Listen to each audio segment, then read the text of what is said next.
just what I grace of the Lord.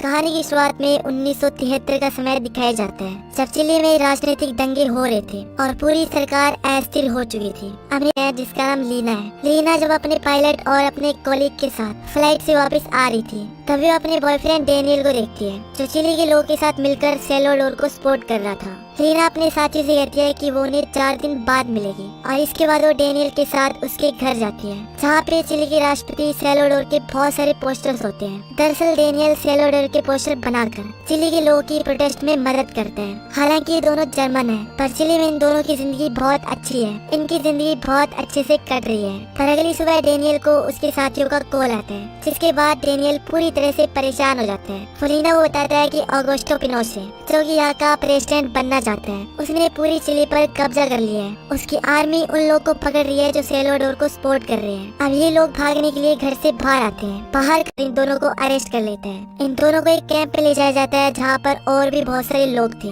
और तभी army वाले एक आदमी बुलाते हैं जिसका चेहरा ढका हुआ था, और वो लाइन में खड़े लोगों की पहचान कर रहा था, जो सेल्वाडोर के सपोर्टर्स थे। और जो सेल्वाडोर के सपोर्टर्स होते हैं, आर्मी वाले उनको गोली मार देते हैं। वो आदमी डेनियल को भी पहचान जाता है और कहता है कि ये सेल्वाडोर के पोस्टर बनाता है। और आर्मी सोल्जर उसे मारते नहीं है, लेकिन उसे दूसरी जगह भेज देते हैं। और अगली सुबह लीना और बाकी लोगों को छोड़ दिया जाता है। लीना को कुछ भी नहीं पता कि डेनियल कहाँ है। वो किसी भी हालत में डेनियल को ढूंढना चाहती है, इसलिए उन ग्रुप्स के पास जाती है जिनके साथ डेनियल काम करता था। वो उन्हें बताती है कि डेनियल को एक एम्बुलेंस में किसी दूसरी जगह भेजा गया है। वो कहते हैं कि हम उस एम्बुलेंस को पहचानते हैं। डेनियल को कोलोनिया भेजा गया है, जो पूरी तरह से एक अलग दुनिया है। पिनोशे की पुलिस उन लोगों को वहाँ पे भेजती है जो कैदी है। वहाँ से कभी कोई वापस नहीं आता। हालांकि लीना चाहती है कि लोग उसकी मदद करें, पर ये डेनियल की मदद करने से मना कर देते हैं और कहते हैं कि प्रोटेस्ट की लड़ाई किसी एक इंसान के लिए नहीं है। हमारे पास और भी बड़े बड़े मुद्दे हैं जिन पर हमें लड़ना है, और वैसे भी हम छुपने जा रहे हैं।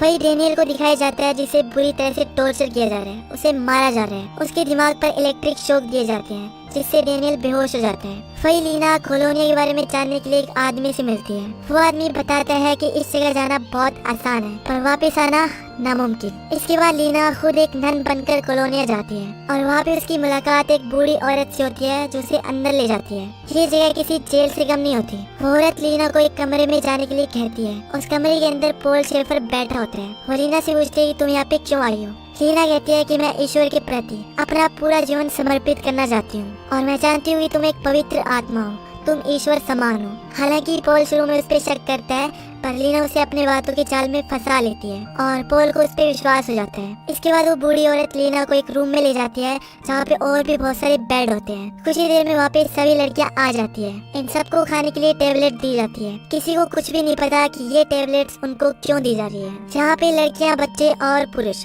सब अलग अलग जगह पे रहते हैं, जो किसी खास मौके पर ही इकट्ठा होते हैं। अगली सुबह लीना से आलू के खेतों में काम करवाए जाते हैं, और उसी रात यहाँ पे एक आदमी की मौत भी हो जाती है, जिस वजह से सभी औरतों और पुरुषों को एक हॉल में बुलाया जाता है, जहाँ पर पॉल उस आदमी की आत्मा से बात करने की कोशिश करते हैं। सब उसकी बात पर यकीन भी कर लेते हैं, पर लीना जानती है कि आदमी ढोंग कर रहे हैं। वही डेनियल को दिखाया जाता है, जिसे यहीं पर एक कारखाने में रखा गया है। उसे कारखाने में काम करने के लिए रखा गया है। डेनियल की दिमागी हालत पूरी तरह से डिस्टर्ब हो चुकी है। उसे ये भी नहीं पता कि वो कौन है। यहाँ पे डेनियल को हंस के नाम से बुलाया जाता है, ताकि उसे कभी अपनी असलियत के बारे में पता ना चले। अब रात को जब लीना अपने सभी साथियों के साथ सो रही थी, तभी वहाँ पे वो और लेडी आती है, जो इन सभी लड़कियों की इंचार्ज है, और इनमें से एक लड़की को अपने साथ ले जाती है। और ये देखकर लीना उसका पीछा करती है। लीना खिड़की से देखती है कि वो लड़की अंदर बैठी है, और उसके सामने बहुत सारे आदमी बैठे हैं। दरअसल वो इन्हीं में से एक आदमी के साथ शादी करना चाहती है, जिससे वो 3 साल पहले मिली थी। अब पॉल को ये बात पता चल जाती है, इसलिए उस आदमी को बुलाता है और कहता है कि इस लड़की के अंदर बुरी आत्माओं का सह है, तुम्हें इसे सजा देनी होगी। और इस आदमी को ना चाहते हुए भी उस लड़की को,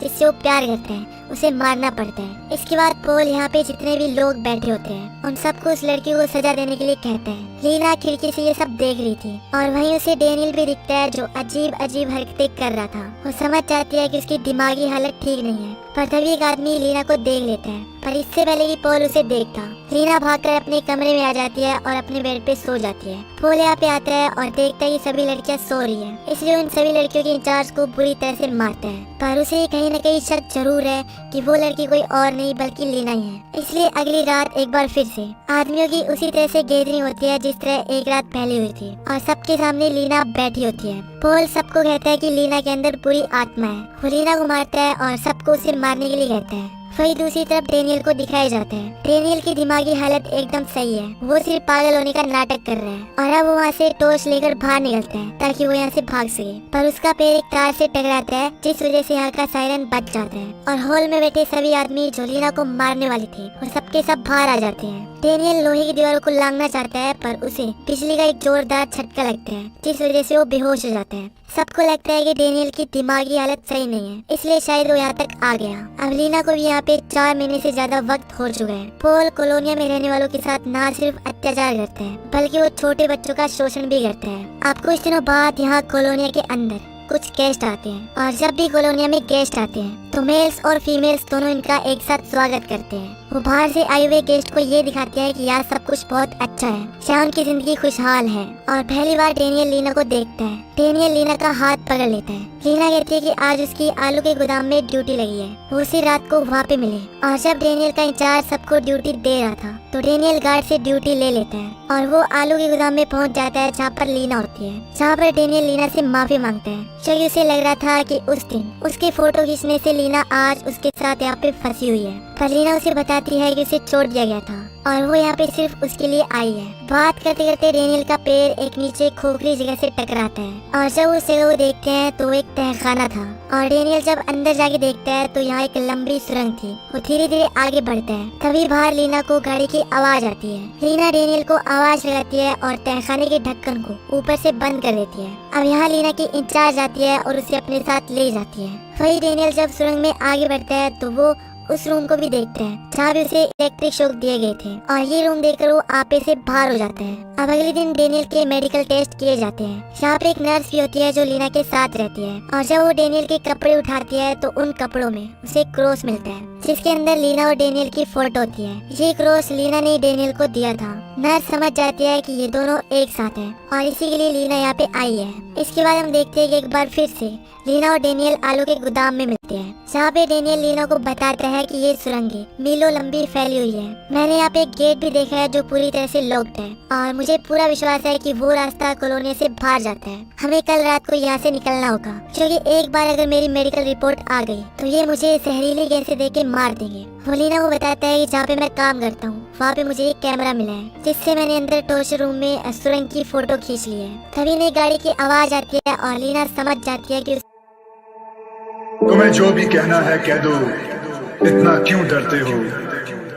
हम पे ज्यादा मरते थे या उन पे मरते हो? मैं अब तो चला गया हूँ, अब तो जवाब दो, क्या तुम हमसे अब भी मोहब्बत करते हो?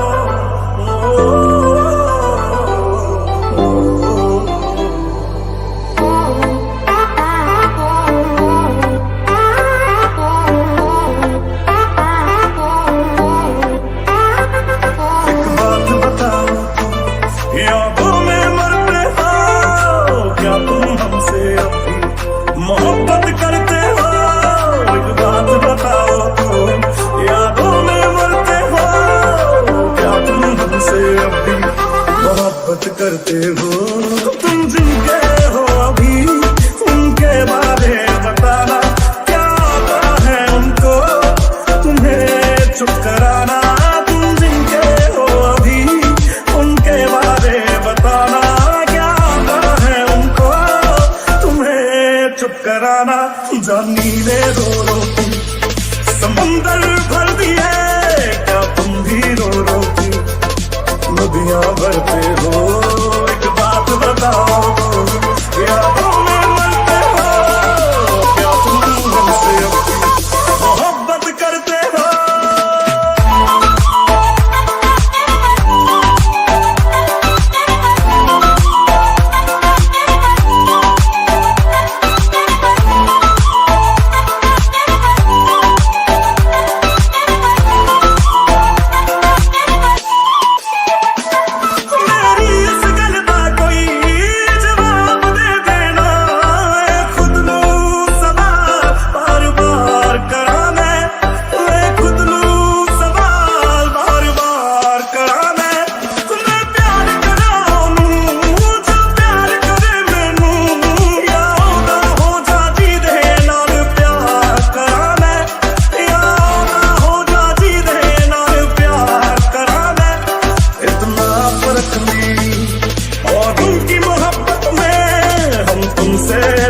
बैठे तुम मुझसे डरते हो, एक बात बताओ तो यादों में मरते हो, क्या तुम हमसे अब भी मोहब्बत करते हो?